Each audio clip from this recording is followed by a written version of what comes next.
This is Pulling Threads. I'm Jeff Yoakum.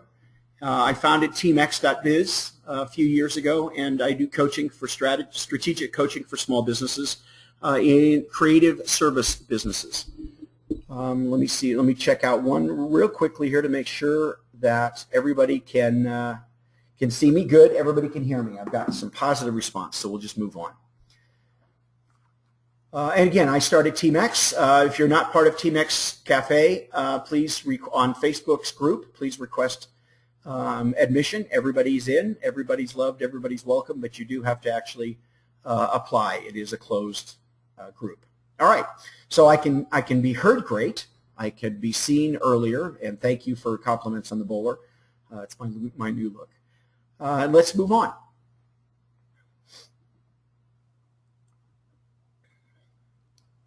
So as I said, this is Pulling Threads, the power of Socratic Selling. This is a bit of a mislead. Even though I call it Socratic Selling, it really is about buying. And one of them, the big changes, and we'll talk about this at length as this presentation goes on, one of the big changes is that people no longer allow themselves to be sold to. And as I say, Socratic Selling indicates that you're still selling, but you'll see as we go through this that that really isn't the case, that it is very, very different than any sales technique or any sales process you've ever experienced or heard of before. Excuse me. So first, let's start with a couple of basics. And the concept of Socratic Selling is founded on specialism, and it's founded on my belief that becoming a specialist is the only way to survive an evolving market. And so that tells us a couple of things that kind of lays some foundation. One is that brand strategy, the concept of branding or strategic branding, which is also known, by the way, as positioning, often is identified, and positioning in particular often is identified how you are considered by your client when compared to your competition. I think that's a very limited view of positioning. I think it's also the view of your client or prospective client and how you're viewed in their world and in the world in general, not just how you're competing, but also what you stand for, how you exist, the reason that you do what you do, and how that fits into their personal purpose and reason for existence. We all have it, and it's becoming more and more a way for people to figure out who they should do business with and who they shouldn't do business with. So be aware that the best brand strategy, which is positioning, is to be unique. And this is obviously a word I've created. I'm sorry, I take that back. It's a word that was created long before me, but I have adopted. Plagiarism is the sincerest form of flattery. Actually comes from a 1999 album by a group called The Superiors. But the concept of unique is a blending of the one-of-a-kindism that means, or that is the definition of the word unique without the Y-O, and the one-of-a-kindism that applies to you. And in many cases, that deals with your everything about you, including your imperfections, and what you stand for. I was just talking to Sarah Roshan earlier, and I mentioned that there is a rule I call the Anna Karenina rule. And Anna Karenina starts with every happy family is happy in the same way, and every unhappy family is unhappy in their own very unique ways. And I say that about successful businesses. Every business is successful in a general way. All businesses have to do the same thing to be successful. But how you get there is very, very unique. And how you claim and own that space remains very, very unique. And if it's not based on something that's inside of you, that's based on who you are, it is very difficult to protect. One of the things I've been saying with repeated frequency is the how is not as, or the who is much more important than the do. People can't compete with who you are. They can only compete with what you do. So let me move to the next slide. And so if we understand the concept of branding. We know that initially branding isn't about quality. There's a book, a really wonderful book by Clotaire Rappel called The Culture Code. And he talks about what words actually mean to us in our subconscious or our unconscious mind when we hear them. And in the Western world, the concept of quality has devolved or evolved to mean it works, which really is a translation of it's good enough. And if it translates in our mind when somebody says we have great quality and we in our mind think, oh, what that means is they're good enough or it works, then that means it can't be used for a way to differentiate you with competition. You can't be better based on quality anymore, particularly in the business of service offerings, because that term is no longer a definable way of being markedly different. In most cases, and in fact, if you look at good enough and it works, that's very binary, meaning it either works or it doesn't work. So if quality translates to good enough, when you say I'm better, my quality is better than my competitor, it confuses the client, it confuses the consumer, because they don't understand how good enough can be better than good enough. There is no such thing as more, better, good enough, and that is confusing for them, and confused clients don't buy. That's a simple kind of psychological axiom. So if quality can't make you appear better than your competition, then the only thing kind of left logically is that it also means it can't be part of your brand identity. You can't identify yourself specifically or try to be unique specifically in a world where the only thing that differentiates you is the quality, and I'm using air quotes right now, the quality of what you deliver. Again, they don't know the difference. They can't tell the difference, and you're only confusing them, which means that they won't buy. And all of this basically is because brand really has become about trust, especially in our market, especially in creative service markets and personal service markets. They have to be able to trust you and what you are about and what you do for them. And that becomes the brand. It's a little difficult to apply that using old concepts of brand loyalty and brand identity.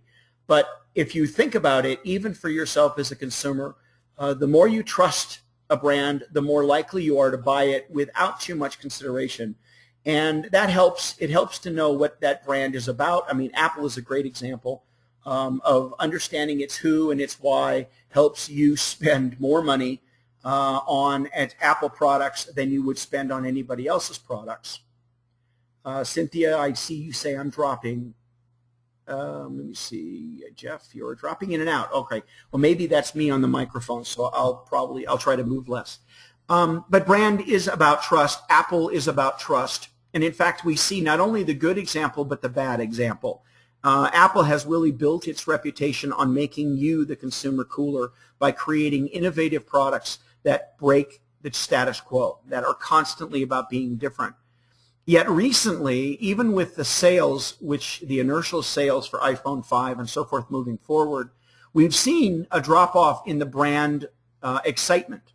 And that's partly because iPhone 5's ads are all about what it is, not how it makes you feel, as everything else Apple has always talked about. And Steve's disappearance is Apple's loss, because he really understood that it wasn't telling you about the product. The product was important, but it wasn't the reason you buy. And now we're starting to see them talk about brand quality. We're talking about product quality, why it's cooler, why it's bigger screen, blah, blah, blah. And ultimately, you're going to now, in the next few years, in my opinion, see all of the second and third place players move up to first, and it should become quite a race over the next 3 to 4 years as to who you're going to give your loyalty to. Because Apple, I think, has lost its control over that. And the reason, quite honestly, you can't use a lot of this old philosophy to fix it and fix the concept of quality in your brand is you can't solve, as Albert Einstein once said. Albert Einstein, by the way, is a well-known rapper from the 50s. You can't solve a problem by using the same thinking that created it, which means that you can't figure out how to create brand quality when the problem with brand quality is that quality and brand doesn't come together. So no matter how hard you try, you're not going to be able to figure out how to include quality back into your brand. So let's start with kind of move forward with a couple of my rules. And one of them, and the reason for this brand/quality paradox, is because people trust people before they trust companies, logos, or taglines. Ultimately, you are your brand. But what that really means is you as a person mean more to your business about who you are as a person than necessarily what you do or how you associate your references and your logos and taglines and so forth. It doesn't, with Empathize as an example, a company that I helped build many years ago, we used the tagline, trusted by, well, actually I created the tagline, trusted by the world's best photographers. And ultimately what that wonderful tagline did was it set people up to either believe that they had to be part of Empathize to be the best, or if they were part of Empathize, they were the best. Now, that worked not because it was such a snappy tagline. That worked because Empathize had already established its own vision of itself as the top of the pyramid. By setting, by setting the minimum entry price of $200 or $199 a month just to be able to play on the Empathize field, automatically said, we think we're highest quality, quote unquote. We think we're better than anything else out there. We see ourselves as the best. And if you want to be part of what we see as the best, then you will be the best too. But that tagline would have meant nothing if Empathize had just continued seeing itself as a lab who was selling products to anybody who had a wallet who could buy them. They had to elevate themselves and their own identity to meet the tagline rather than letting the tagline define what they were going to be, because that doesn't work and people sense the disingenuousness or the lack of genuine authenticity. And a great example is once I left in 2007, we saw Empathize slowly forget its tagline, but it didn't throw off the tagline because it thought it was old-fashioned. It changed direction to become more of a product company, more of a generalist company. They would sell their stuff to anybody. And what, of course, happened is as they moved towards the fat middle of the market, which was a downward throw, they actually lost a lot of that brand identity, that brand uniqueness, which was drawing people to it and allowed it to be successful to begin with. How it ends up, I don't know, but what I do know is it's not the same company that I helped build between 04 and 07. The second rule that I want to kind of share with you is how authenticity is created, my rule of exposure. You can create authenticity by exposing your non-critical imperfections. This enables the suspension of skepticism, which is also known as trust. And what that means is that the more you talk about maybe the imperfections of you, the more valuable and the more trustworthy you become in the eyes of your client. Now, this is also, has its own paradox that comes with it. And you'll see as we move forward in kind of the process of the sales of Socratic Selling, that you will spend less and less of your time talking about you, which means that the time that you do talk about you, excuse me, I'm going to take a drink so my voice comes back.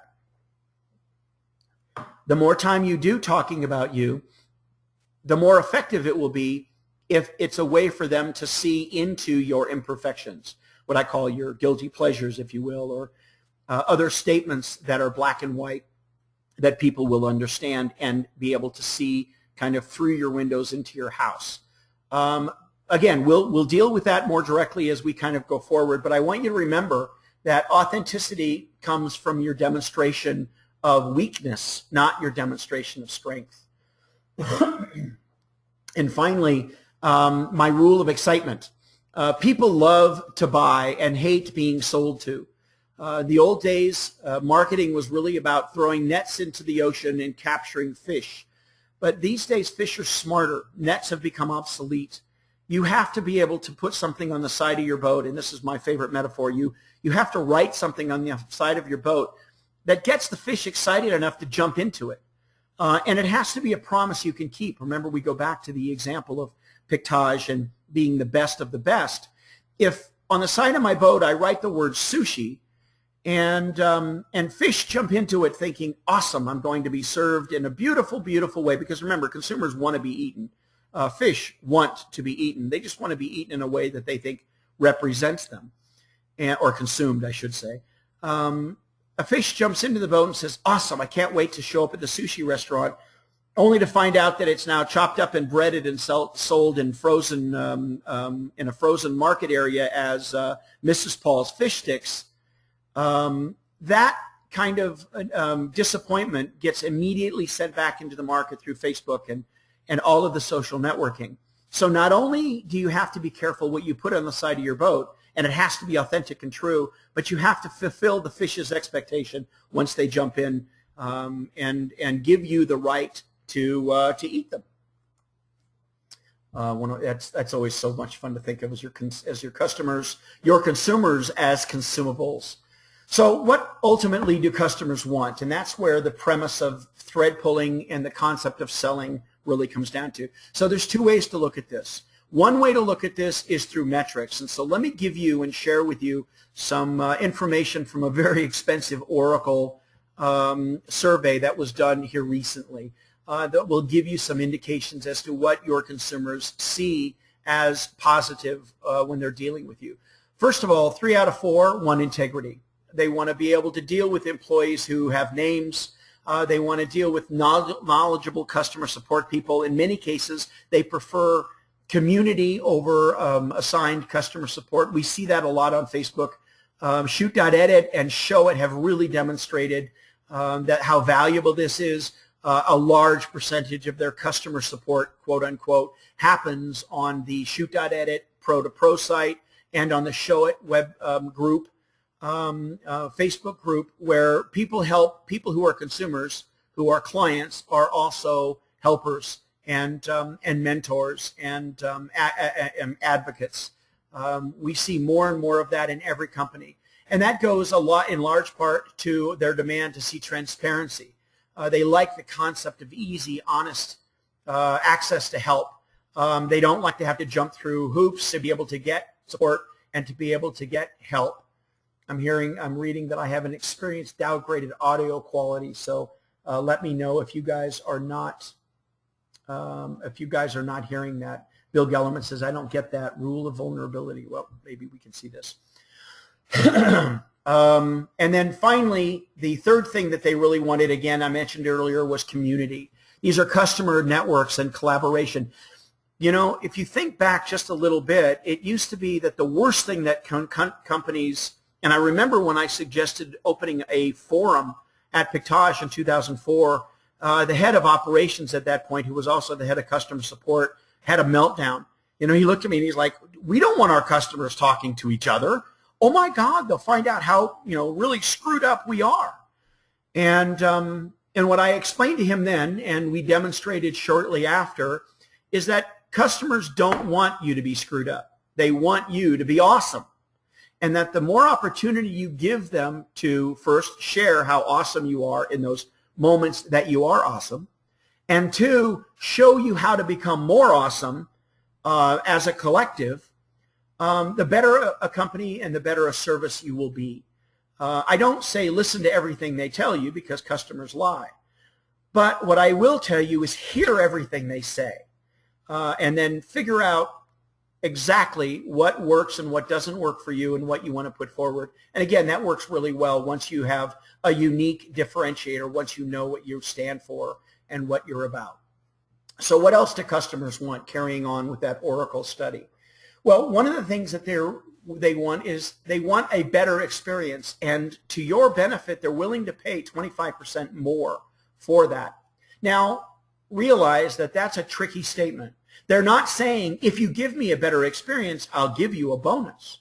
What they're saying is, if you promise me a better experience in a way that I understand it's better, remember, quality is tricky, then I am willing to pay you a premium. In fact, in my world of specialism, you must charge them a premium for a premium experience. Because if you don't charge them a premium, then they will downgrade that experience no matter how hard you try. And what they're basically saying is 86% are saying they're in agreement with that logic. You promise me a better experience, you deliver on your promise, and I'm basically going to be happy spending more with you. And in fact, the more I spend with you, the happier I'm going to be telling others about my expense. And the downside to that is 9 out of 10 will jump brands after one bad experience. So if you think brand loyalty lives out there, you're dead wrong. Brand loyalty is no longer a way to keep a client.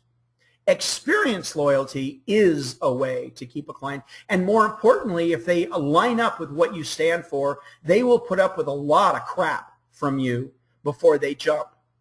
But all things considered, when you have competitors who are also unique and drawing on their uniqueness in a specialized market, you cannot afford, and what I want you to get from this is you cannot afford a bad brand experience. And that includes an experience before they become a customer. And in fact, in many cases, that goes directly to an experience they have with you during the sales process.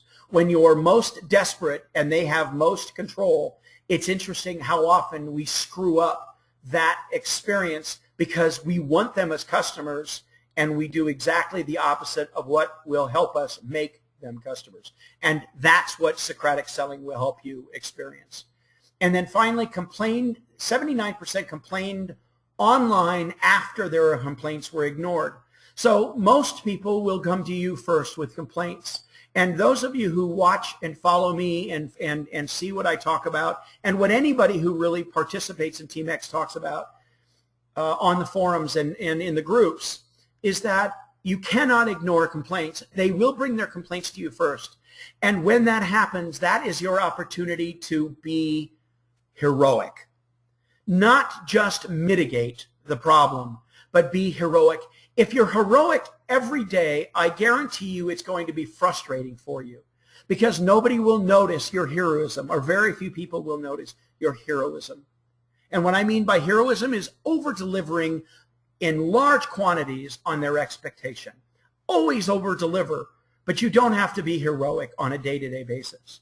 But when somebody's expectations are not met, when you've set expectations that you did not meet, that is your only opportunity to be a superhero. Not just a hero, a superhero. Because those people are expecting you to only, at best, resolve their complaint. And imagine how incredible their response is going to be when you go way past resolving just their complaint and over-deliver on their expectations. Remember, people who are detractors will use the same amount of energy to become promoters if you can move them from being unhappy to being ecstatically happy. Over-deliver whenever you have an opportunity and become a superhero whenever a problem has occurred. So ultimately, what do customers really want? Well, 1 out of 5 want to talk about you. In fact, everybody wants to talk about you. And this is my favorite statistic. 20%, 1 in 5 posted, means they went out of their way to post a comment about a positive experience. Now, this will change over time. As more and more of you deliver wonderful experiences and over-the-top experiences, people will not feel compelled to talk about it because it won't be that different. But for right now, you can guarantee 1 out of every 5 really wonderful experiences you deliver is going to get free advertising. And I'm sorry, I don't know any market that can make those kind of promises to you. And I don't know any SEO guy or girl who's going to be able to give you that kind of return on investment. Don't spend your money on SEO if you still haven't spent all of your resource on creating evangelists and true believers as customers.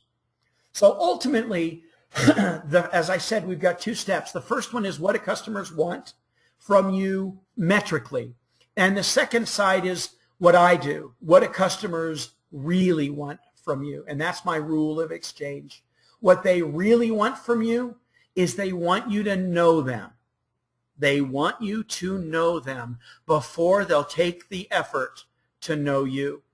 And that means that when you sit down with a client in a client meeting or in some kind of sales process, and you spend the time, you think rightfully, telling them all about why they should hire you, telling them all about why you are the best choice for them, they can't hear you because you haven't done what they want you to do first, which is to know them. The more you know them, the more they will trust you, and the more interested they'll be in knowing you as in return. So if you've been showing up at meetings with a clipboard full of questions and a way to make sure that you tell them all about yourself, if you've been treating meetings like meetings, you're going to lose against people who treat meetings like relationships, where they show up and their only real interest is to get to know that client, to figure out whether you're a good fit. And of course, what I want for all of you is to be able to get to a point of confidence and control where you don't just say, are we a good fit? Where you get to look the client right in the eye and say, let's find out if you're right for me. Not if I'm right for you, but if you are right for me. And of course, the only way that happens is if me, meaning you, is clear in your mission and clear in what you stand for. And now your only desire is to find out if they fit.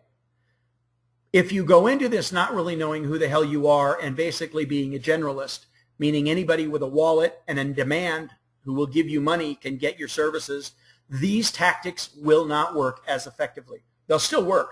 They just won't work as effectively.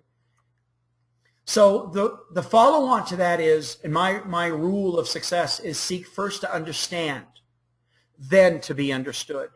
Don't worry about whether they understand you. You need to understand them. And that's the power of Socratic selling. And as I mentioned in the lead-in, by asking the right question at the right time, you control that process. You control that relationship and conversation from the moment it began, even on the phone before you met, or even if you have just a phone conversation. All of these techniques work regardless of the medium you're using, except in email or non-personal connection. If you're booking clients in email, a large percentage of the time, you can sign off right now because you're doing just fine. However, you're in the minority, and it's a shrinking minority because it's getting more and more important for people to have personal touch. Even communities where we used to think, Facebook would create a community that disconnected us from people. It's only demonstrated as increasing our demand and our need to connect with people. One of the reasons that Empathize communities and the Smugma communities that I started were so successful was because we had an online increment which introduced people to each other, and then we had a personal increment or a personal connection which allowed them to actually create lasting, loyal relationships. And in fact, most relationships that were created at Empathize, even before the community disbanded or kind of dissolved, are still alive today. You see so many people running their own communities that started with the Empathize community. So how do you ask the right questions, and how does that actually occur? Well, the first step is spend the first 10 minutes of every client meeting ending every sentence with a question. Now, that sounds hard, and it's even harder to do because our egos want us to get into those meetings and tell you why I'm so effing perfect for you. But honestly, how do you know it's perfect for them if you don't know who they are? The idea here is find out what's perfect for them, and then find out what parts of you fit that identity, that ideal of perfection. And if you don't fit, do the right thing and find somebody else for them who does. But if you go into it basically just telling them how you fit some generic sense of what you think they want, you're going to lose against somebody who comes in and basically spends the first 10 minutes doing nothing but asking about the client. I mean, again, think about it in a relationship sense. I'm sure everybody out there has had some time either in coffee shops or bars or some other personal social way, and you meet somebody that you think you might be interested in. For women, it's the guy with the sense of humor.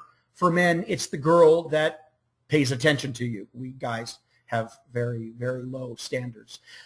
So you basically walk up, you start out. Now imagine how ineffective you'd be if when you walked up to somebody you'd never met before and you pull out your iPad or your phone and you open up your notes section and you say, "Hi, I'm Jeff.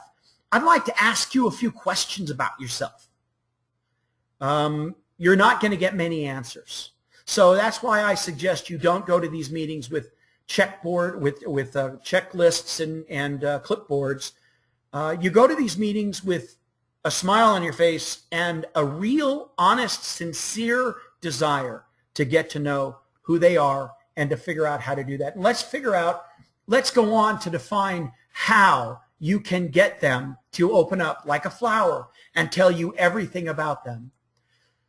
The first step, as I mentioned, is asking questions. If the first 10 minutes were just questions, then you slide into more conversational tone. You really still want to spend the first 20 or 30 minutes asking about them or talking about yourself only in a way that already leverages what you know about them. Ask, ask, ask. And then once you've done that, shut up. Yes, I said it. Shut up. The secret to succeeding in selling your personal services is to STFU, or just shut up for those of you who are offended. Let them do 90% of the talking, and don't let pauses force you into talking.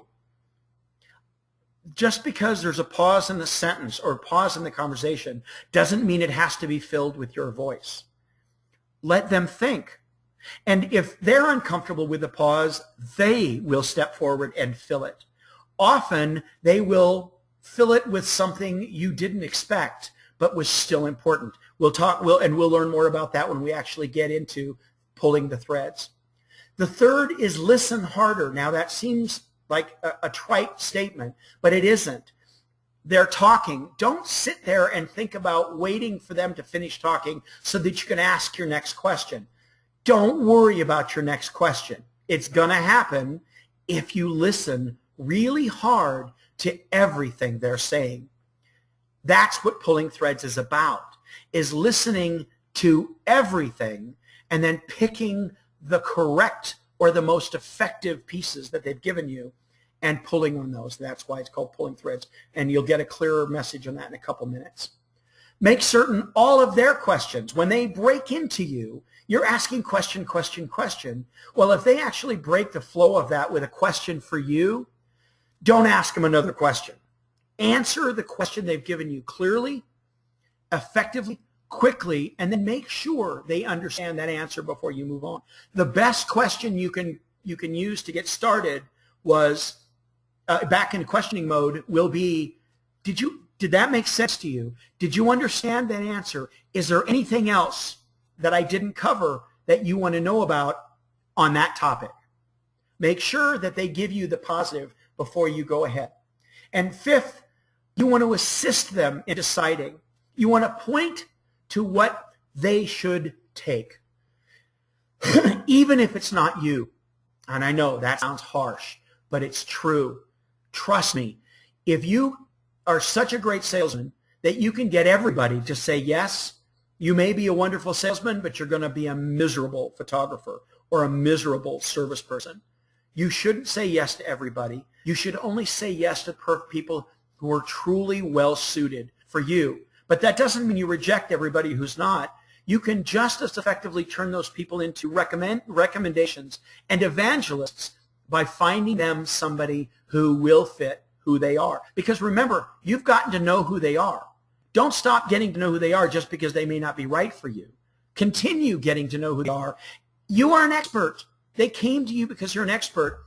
Use your expertise and experience to help them find someone else out there that's perfect for them. And if you're not already, I recommend you use Kudize, Kudize.net. It's free, and it's a way for you to create a network of professionals who are also in photography but may have different expertise than you or different positions than you. And so that allows you then to go out and make those referrals quickly and easily. And finally, recognize that your role here as an expert advocate, not just the person trying to sell them some shit. You want them to see you as their advocate, not just a salesperson. And once you're in that role of advocate, once you understand them, you know what they need, and you know how to deliver it to them, you will not have to retread those tracks again to regain their trust.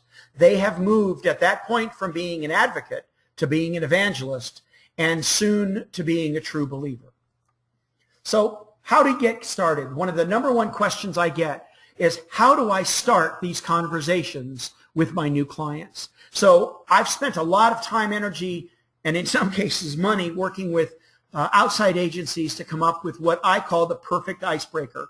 And this not only works in conversation, but it also works on your website. So when you meet them, the first thing you really want to do to get them started is, what are you passionate about? Tell me, what are you passionate about? Now, they're going to give you an answer that says something like, well, I'm passionate about my family, and I'm passionate about my fiance, and I'm passionate about my dog. And that's not what you want. What you want is the next set of passions. And so that's when you say, oh, that's, awesome. What else? What else are you passionate about? And at that moment, you've given them permission to tell you, well, what I'm really passionate about is adopting children, or what I'm really passionate about is making sure that everybody has enough to eat, or what I'm really passionate about is making sure that I have enough to eat because I'm a self-indulgent person and that's what I like. Whatever they tell you in that second round is going to be the first part of thread pulling.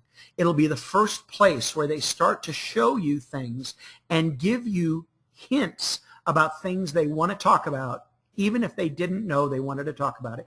Now, I said it also works on your website, and it does. With increasing frequency, Team Xers have started to use these questionnaires for prospective customers. And the only real question that seems to matter, other than when are you getting married or what service are you looking for, or whatever the questions are, but there's a question in there where you put, what are you passionate about?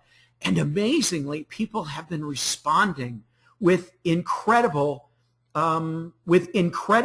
insights and incredible value threads that you can then pull when you actually get together with them. It seems really amazing that people are willing to open up and give you some of their inner thoughts in such a place as a questionnaire, but there's something about that question, what are you passionate about, that seems to let people, that give them freedom to break the ice and to kind of talk about that. Very powerful way to get started. Then at the client meeting, it's really a simple process. Ask questions. And by the way, we're now into how thread pulling works. So asking questions and then listening to the answers is where you see the threads. And what by threads, and this is the critical factor here, by threads, I mean things they tell you that you didn't ask about. And let me give you an example. So, where did you go to school? And the answer could be, I went to university locally, graduated a few years ago. Okay, not a great answer. Move on. But what you're likely to hear is this. I went to the University of Alabama, majored in psychology. God, I started out as a pre-med major, ended up in psychology. That's kind of where I met my husband. Really active in community there. Now, I didn't ask about anything other than where did you go to college? But what I got is not necessarily a lot of information, but what I got is a lot of threads. So when she said, well, I went to the University of Alabama, I didn't ask where to some extent, or even, I'm sorry, she says, I'm a psychology major. I didn't ask why you went to college. She tells me she's pre-med. I didn't ask why. She tells me she met her husband there. Well, I understand that may be contextual, but I still didn't ask it. And more importantly, she talks about community or whatever. Those are the threads I'm looking for so that I can then carry that conversation on and draw her out. Alabama, were you living there? Or psychology, why did you change to psychology? Or did you use that psychology in your work? Or how come you got out of pre-med? Or what kind of community did you do? Or how did you meet your husband? Was he in university also? All of those seem logical questions now. But you know, for most of you, if they'd have answered with that question, you would have already been on to the next question. So how did you meet your husband? Or how did you meet your fiance? You've got a preset number of questions in your head that stops you from listening for these threads. And that's why I say listen harder. Because once you find these threads, you get to tug at them. You get to pull ever so. Sometimes they're going to unravel for you. You know, so who's coming to the wedding? If it's a wedding discussion. Oh, mom, dad's probably not going to make it. Okay, I didn't ask about mom and dad coming to the wedding. Now, if I said, who's coming to the wedding? The whole family. Okay, move on. I ask who's coming to the wedding. Mom's coming. My sisters are coming. Well, maybe not my youngest. And dad definitely won't be there. Okay, now you may be thinking, oh shit, I don't want to talk about dad. Wrong. You want to talk about dad. She brought it up. She didn't need to tell you about how dad's not going to be there. That's a thread that she dangled in front of you, and you should ever so lightly reach over and tug at it and say, so dad's not going to be there? How come? Oh, it's a long story. Yeah, it's okay. Everybody's got a story. I'd love to hear that. Why isn't dad going to? That's just an important day. Why isn't dad going to be there? I guarantee you, for the next 5 minutes, you're going to get everything she feels about that. And at the end of that process, she will trust you more. There is this very strange paradox that occurs, and I referenced it earlier, a very strange paradox that occurs, that the more you know about someone, the more they trust you. Now, I'm not quite sure why that is, but if you think about it, we all know it's true. The more someone asks us questions, the more interested we think they are in us. The more we tell them about ourselves, somehow, the more I tell them, the more I want to tell them, which means the more I trust them. Now, it may be cause and effect. I've given them, I told them all about my inner secrets, so I damn well better trust them. But I don't think it's that simple. I think we all want to trust. And by listening for threads and tugging at them and unraveling with patience and consideration somebody's story, they learn to trust you because they don't think you have any hidden agenda. And ultimately, that's what you want. You want to not have a hidden agenda. Remember what I said? You want to know them. That's all you want to do. Know them. I guarantee you, you get to know them, they will want to know you. So one of the things where most people fall into is thinking that as the conversation goes on, they'll empathize. And that is not what you want. You do not want to empathize, at least not yet. And what I mean by empathize, when somebody says, oh, my dad's not, I don't think my dad will come. What you don't want to respond with, oh my God, I know, I've got problems with my dad too. STFU. You want to pull their threads, not dangle yours in their face just because you found something to connect with them on. That will come in good time. Do not empathize. It doesn't make you closer to them. It makes it more about you. And you want it all to be about them, not about you. So what this really comes down to is the rule of extinction. The selling process is extinct. The people who come to you don't want to be sold anymore. They want to buy. Selling was killed by people who already know who you are. If your website is correct, if your positioning is correct, if who you are and what you're about is clear, by the time they first meet you, they already know you. So you don't need to spend any time helping them get to know you. You need to spend all of your time getting to know them. Now, normally here, I would ask somebody to kind of step up and we could do a back and forth, but I'm looking at my bandwidth and I realize that that's not going to happen. I'm not going to be able to do this. That will just have to force you to come to one of my workshops, Snicker. That actually wasn't intended, but I can't get a conversation going here. The bandwidth is too low. I want you to remember, though, the idea here is listen for their threads. And the threads, to reinforce this, the threads are the things you did not ask about, the details that fall outside the premise of the question you asked. Why isn't Dad, if they say Dad's not coming, find out why isn't Dad coming. That person will give you everything. Find out, just dig, and listen. Don't worry about what your next question is. Don't worry about if there's a pause. As long as you are truly and genuinely interested in them, and truly and genuinely interested in finding out about them, they will self-actualize with you. They will become more themselves with you. And you will enable them to feel better about not only themselves, but their relationship with you. All the while not necessarily having to give them any information about yourself. I have a lot of conversations, and of course I coach in this way. I have a lot of clients, and many of you are in the audience, who I know 100 times more about you than you know about me. Yet that only helps you trust me. And of course that tells me that that's something I should guard and hold in great regard. And that's the relationship we have here. You guys are in a wonderful position selling services to get to know the why and the who of new people every single day. Don't lose that power by simply trying to sell them some of your crap. They're going to buy your crap when they trust you. Get to know them, find out what their why is, find out what their who is, and you'd be amazed at how you can't stop them from buying. And as I said, one of the reasons that this works so well for generalists specialists better than it does for generalists is because when they show up, they already know who you are. Because part of that Team X system that I do is we discover what makes you unique, what makes the why and the who of you, why people should care about it. How does anybody know? That's the declaration. And then demonstrate a big version of you on your website.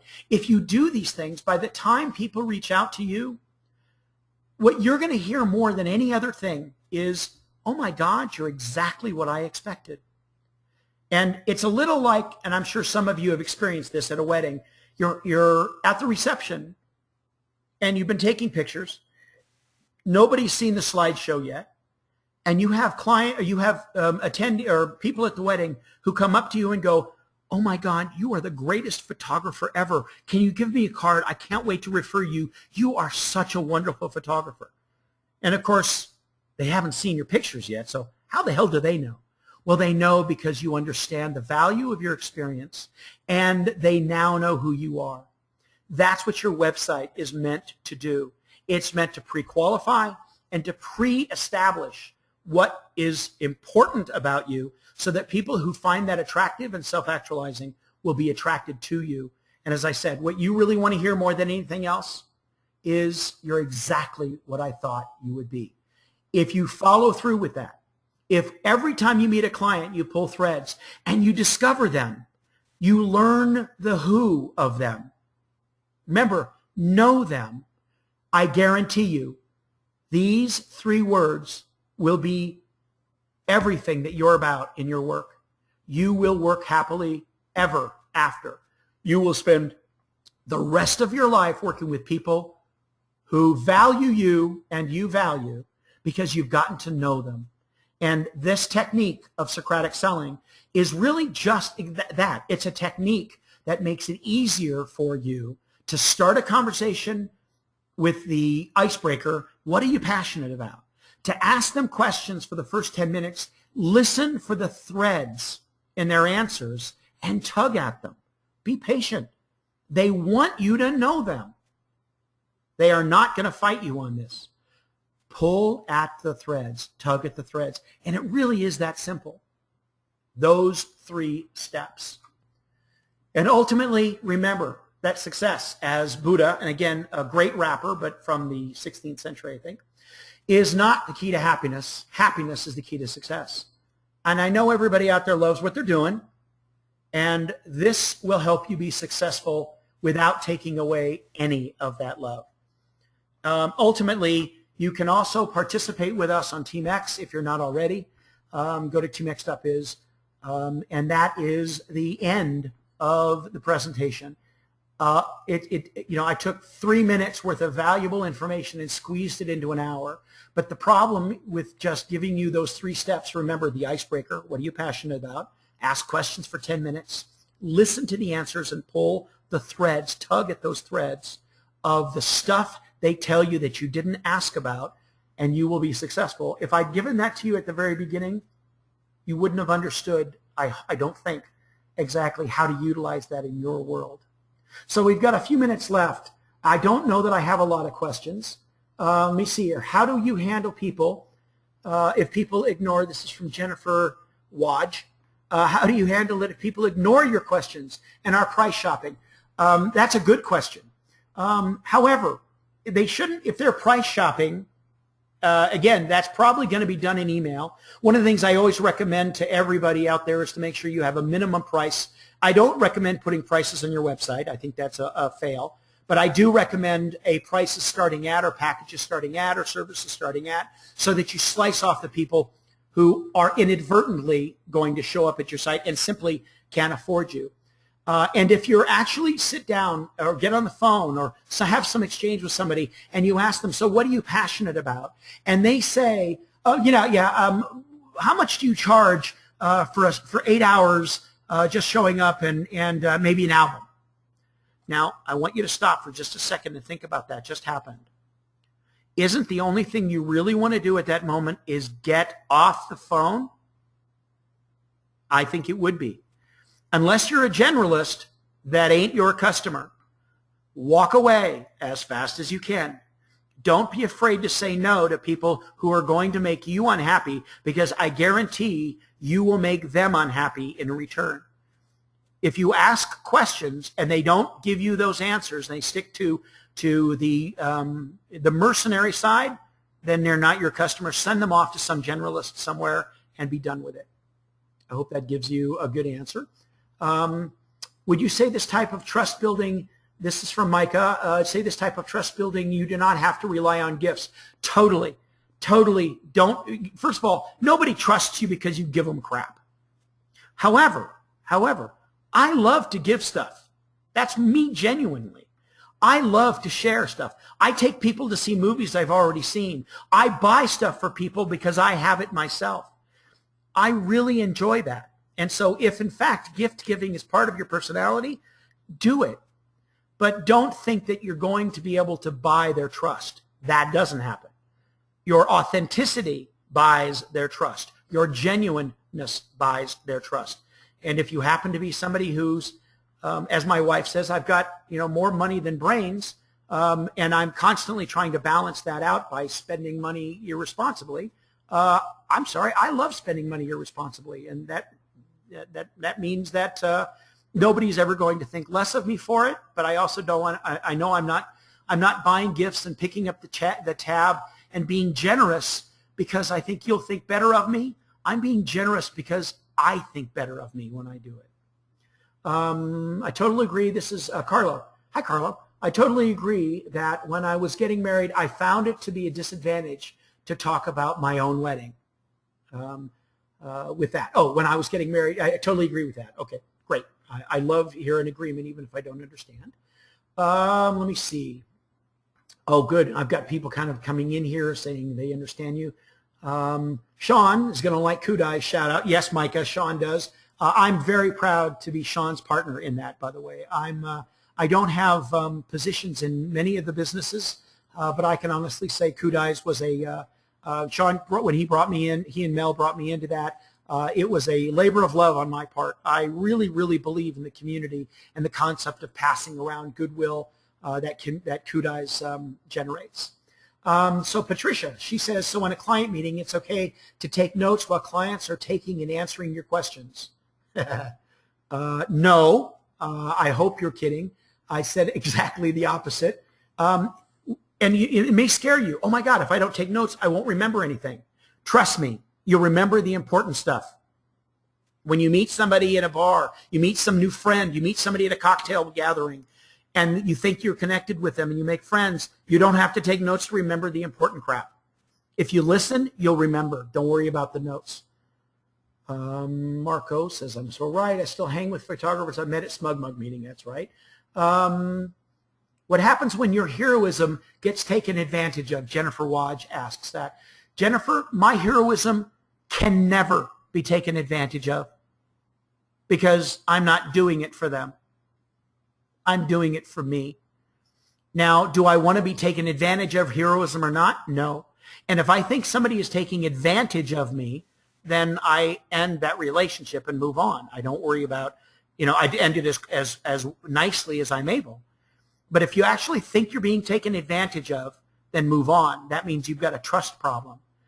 But it should never change how heroic you are. It should change who you exercise your heroism with. But honestly, I would rather be heroic and be taken advantage of than not be heroic and miss an opportunity to change someone's relationship with me to the positive.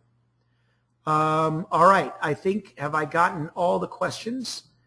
I think I have, other than dropping in and out. Oh, how do you transition after finding out? Jenny Lilly has said, how do you transition after finding out about them and listening to the conversation to eventually possibly working together?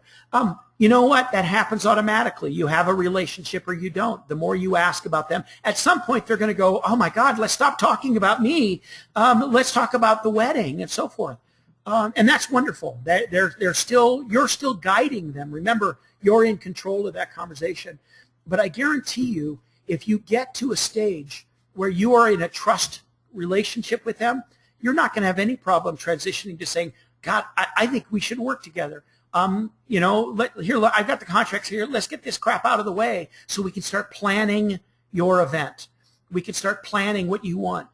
But I also wouldn't worry about it. Don't worry about the close.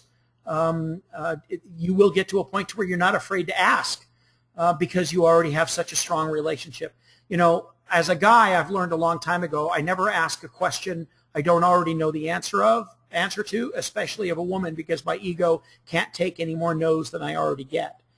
And I think that ultimately that's why it's important to learn how to create these relationships and not worry about it.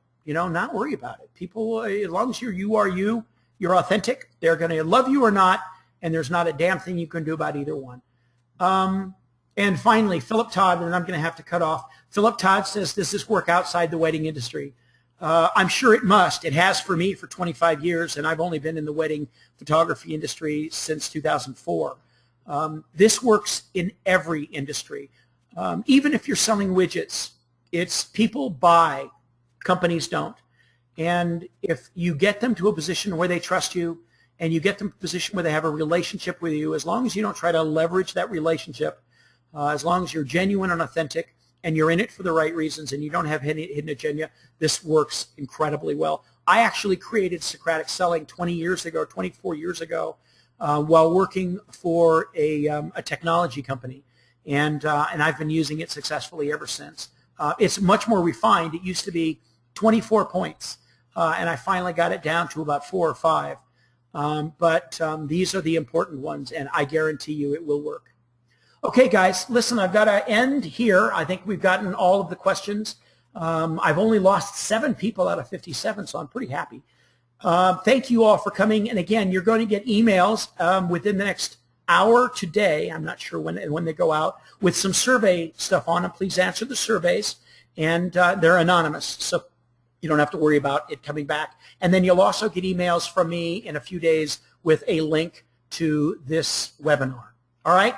Thank you guys for coming. I can't tell you how impressed I am that with these questions, and how flattered I am that so many of you showed up. It really is, it allows me to work happily ever after, and I thank you for it. Okay, guys, I'll see you next time.